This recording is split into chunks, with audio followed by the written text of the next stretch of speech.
सुनोगे subjective question को, तो सबसे पहले यानी बायोलॉजी के क्वेश्चन कि रक्त के कार्य क्या होता है, मतलब रक्त का क्या क्या काम होता है हमारे शरीर में।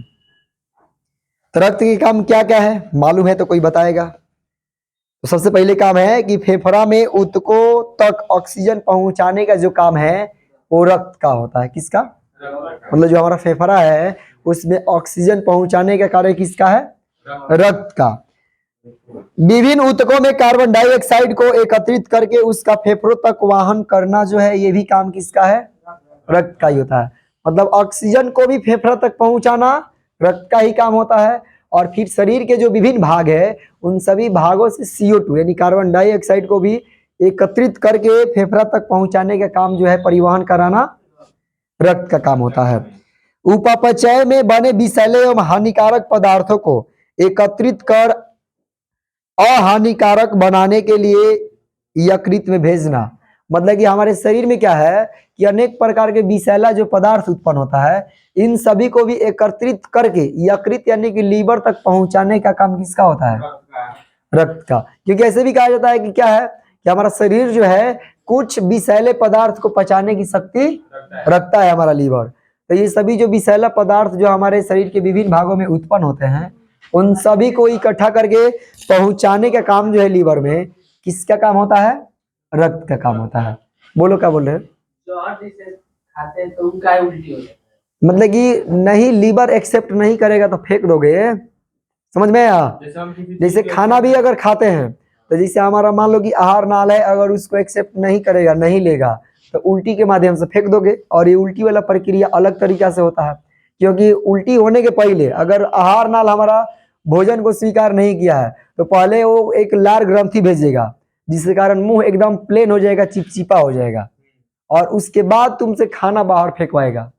मतलब जो कुछ भी उल्टी करवाना है तो सबसे पहले एक लार ग्रंथि बनेगा हमारे इससे जो खाद्य नली है, और उसका फिर मुंह में जो लार ग्रंथि है फैल जाएगा और उसके बाद वो निकले एकदम प्लेन रूप से, ताकि इधर उधर फैल ना पाए।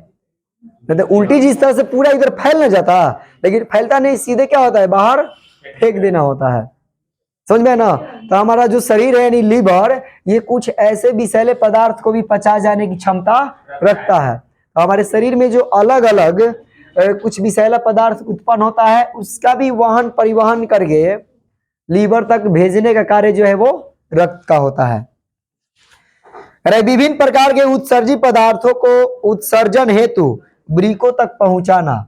मतलब कि जो उत्सर्जित पदार्थ है जिससे हमारे अंदर यूरिया बनेगा या फिर जो पानी यूज के बाद जो बच जाएगा उन सभी का उत्सर्जन करने के लिए वृषण तक यानी वृक्क तक जो भेजने का कार्य है वो किसका काम है? ब्लड का यानी खून का काम है, रक्त का। विभिन्न प्रकार के हार्मोनों का परिवहन करना।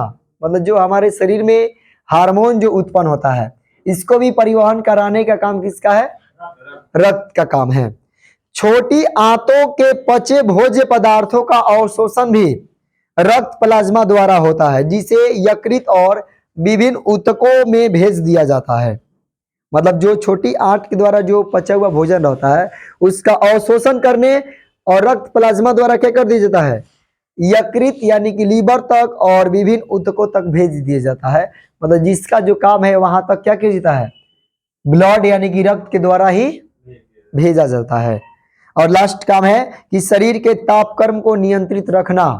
यानी जो हमारा शरीर का टेम्परेचर है इसको नियत यानी कि नियंत्रित करके रखना, कंट्रोल में रखना किसका काम है? ब्लड का काम है। इसके बाद हम लोग अगला क्वेश्चन पढ़ेंगे कि बंध्याकरण क्या है, इसके तरीका को बताना है। क्या चीज? बंध्याकरण। तो बंध्याकरण मतलब होता है कि गर्भ निरोधन करना। क्या चीज? गर्भ निरोधक यानी कि अब जनन कार्य न कर पाना। तो ये जनन कार्य नहीं करने के लिए दोनों स्त्री और पुरुष दोनों में कार्य कराया जाता है। स्त्री में क्या है कि उसको जो फैलोपियन नलिका होता है उसमें उसके अंडाणु में यानी कि जो शुक्राणु है उसको जाने से रोका जाता है, यानी कि उसके नस को काट करके कर दिया जाता है, धागा से बांध दिया जाता है ताकि उसमें शुक्राणु न जाए। और फिर पुरुष में क्या होता है कि इसके जो वृषण है इसके नस को काट करके धागा से बांध दिया जाता है ताकि शुक्राणु न निकल सके। इस कारण से क्या हो जाता है इस प्रक्रिया को हम नसबंदी बोलते हैं। क्या बोलते हैं? नसबंदी। और नसबंदी की जो प्रक्रिया है ये दोनों में होता है, स्त्री और पुरुष दोनों में होता है। और इसी पूरी प्रक्रिया को हम बंध्याकरण कहते हैं। क्या कहते हैं? बंध्याकरण, यानी कि अनचाहे गर्भ निरोधक, यानी कि अब मान लो कि नहीं, कि अब संतति नहीं करना है, यानी जनन अब नहीं करना है, बच्चा उत्पन्न नहीं करना है, तो इस कारण से क्या किया जाता है? बंध्याकरण कराया जाता है। तो अनचाहे गर्भ निरोधक जो शल्य क्रिया है, इस विधि को हम बंध्याकरण कहते हैं। क्या कहते हैं? तो बंध्याकरण किसे कहा जाएगा? अनचाहे गर्भ निरोधक जो शल्य क्रिया है, जो चिकित्सीय क्रिया है, इसको हम क्या कहेंगे? बंध्याकरण कहेंगे। और पुरुषों में यह नसबंदी कहा जाता है। क्या कहता है? पुरुषों में इस प्रक्रिया को, बंध्याकरण को नसबंदी कहते हैं, जिसमें शुक्रवाहिका को काटकर धागे से बांध दिया जाता है। शुक्रवाहिका मतलब कि जो शुक्राणु को जो वहन करने वाला, इसको क्या कर दिया जाता है? काट करके धागा से बांध दिया जाता है। इससे शुक्राणुओं का प्रवाह स्त्री के योनि में नहीं जा पाता है, मतलब उसके योनि में नहीं जा पाएगा, जिस कारण से क्या होगा? और इसके बाद है कि स्त्रियों में भी यह प्रक्रिया होता है। क्या? केवल पुरुष में नहीं बल्कि स्त्रियों में भी होता है। तो स्त्रियों में फैलोपियन नलिका को काटकर धागे से बांध दिया जाता है।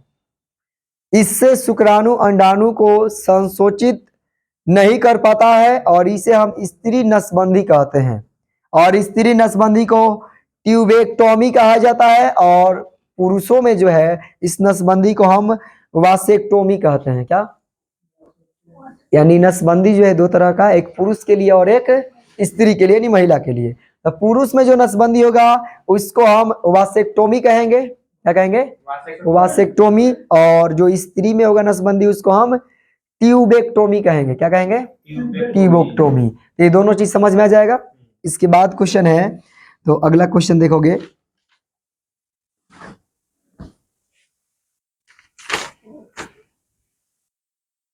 तो अगला क्वेश्चन है कि ओजोन परत क्या है?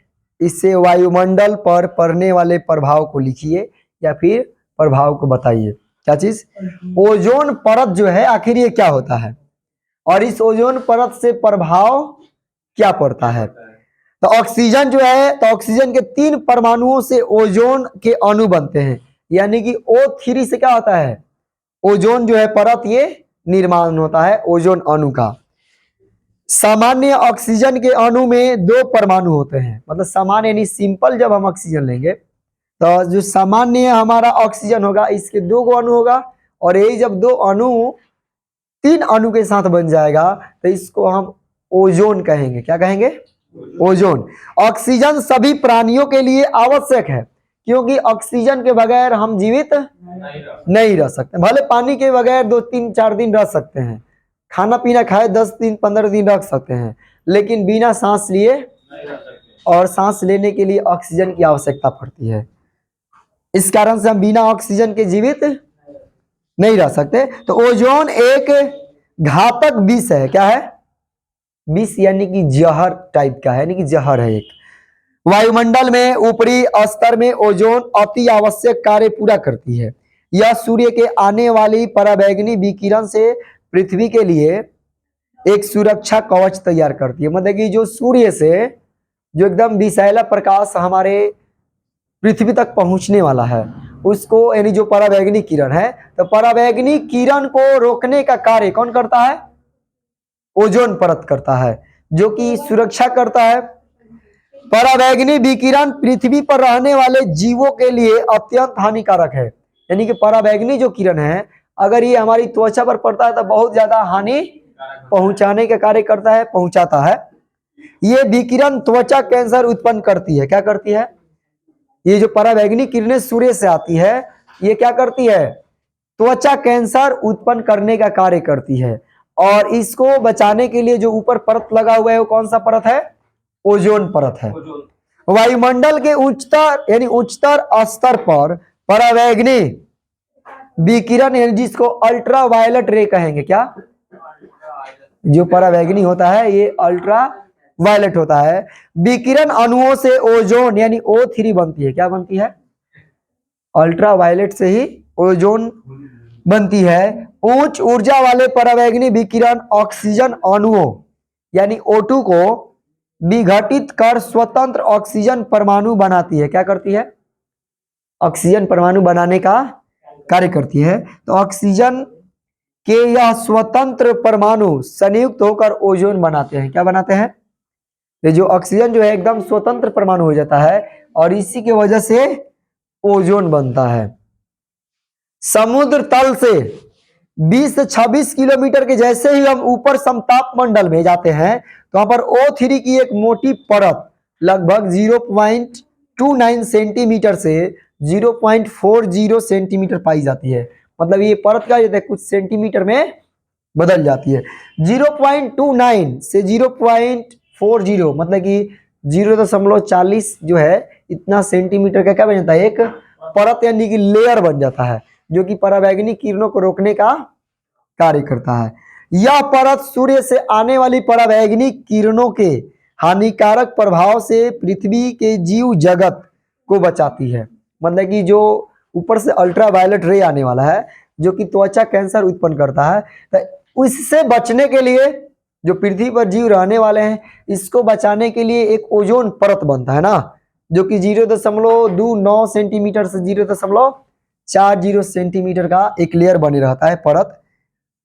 और इसमें गैस होता है कौन कौन? तो CFCS, N2O तथा CH4 ओजोन अवक्षय करने वाले पदार्थों का वायुमंडल में विखंडन O3 को नष्ट करता है। मतलब ये जो तीनों गैस है और इसके जैसा और अन्य जो गैस हैं ये बनते हैं तो क्या होता है कि ओजोन परत को नष्ट करने का कार्य करते हैं, मतलब कि उसको खत्म करने का कार्य करते हैं।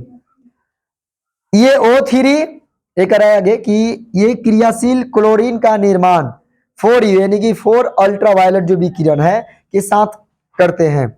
जो O3 का क्षय करता है ये O3 का विच्छेदन O या फिर O2 मतलब ऑक्सीजन या फिर ऑक्सीजन ऑक्साइड में कर देते हैं। CH4 तथा N2O भी जटिल क्रियाओं द्वारा ओजोन क्षय करते हैं। मतलब ये सभी मिल करके ओजोन परत को क्षय यानी कि नष्ट करने का कार्य करते हैं, उसको नुकसान यानी कि उसकी परत को खत्म करने का कार्य करते हैं। कितना समझ में आया है?